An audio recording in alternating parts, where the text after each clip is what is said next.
আচ্ছা, সব শেষে বলি, ঋণের বোঝায় যারা জর্জরিত, বিষ্ণু ইসলাম চমৎকার একটা দোয়া শিখিয়েছেন। আমাদের অনেকে ঋণের বোঝায় জর্জরিত, আছে না নাই? এদিকে কেউ আছেন? থাকলে হাত তোলার দরকার নেই, থাকলে এই দোয়াটা পড়বেন।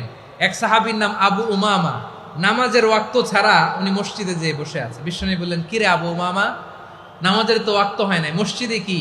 সাহাবী বলে, হুমুমুন লাজিমাতনি ওয়া দুয়ুন, নবী গো, ঋণের বোঝায় এমন টেনশনে আছি, ঘরে থাকতে পারলাম না, মসজিদে চলে আসছে। বিশ্বনবী বলেন, আমি কি তোমার এমন একটা দোয়া শিখাবো যেটা পড়লে আল্লাহ তাআলা তোমার ঋণের বোঝা হালকা করে দিবে?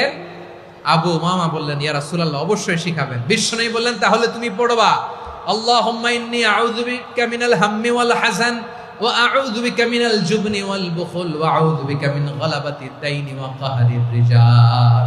ও আল্লাহ, তোমার কাছ থেকে দুশ্চিন্তা থেকে পানা চাই, কৃপণতা, ভীরুতা, অলসতা, কার্পণ্যতা, এই সব কিছু থেকে, মানুষের কঠোরতা, আমার উপর মানুষের আধিপত্য এবং ঋণের বোঝা থেকে পানা চাই। এই দোয়াটা যখন বিশ্বনবী শিখাই দিলেন, আবু উমামা বারবার এই দোয়া পড়ে, আল্লাহুম্মা ইন্নী আউযু বিকা মিনাল হাম্মি ওয়াল হাযান ওয়া আউযু বিকা মিনাল আজজি ওয়াল কাসাল ওয়া আউযু বিকা মিনাল জুবনি ওয়াল বুখল ওয়া আউযু বিকা মিন গালাবাতিদ দাইনি ওয়া কাহরির রিজাল। আবু উমামা বলে, এই দোয়া আমি পড়তে লাগলাম। কিছুদিন পরে দেখা গেল বিশ্বনবীর শেখানো এই দোয়ার বদৌলতে আল্লাহ তাআলা আমার সব ঋণ পরিশোধের ব্যবস্থা করে দিয়েছেন।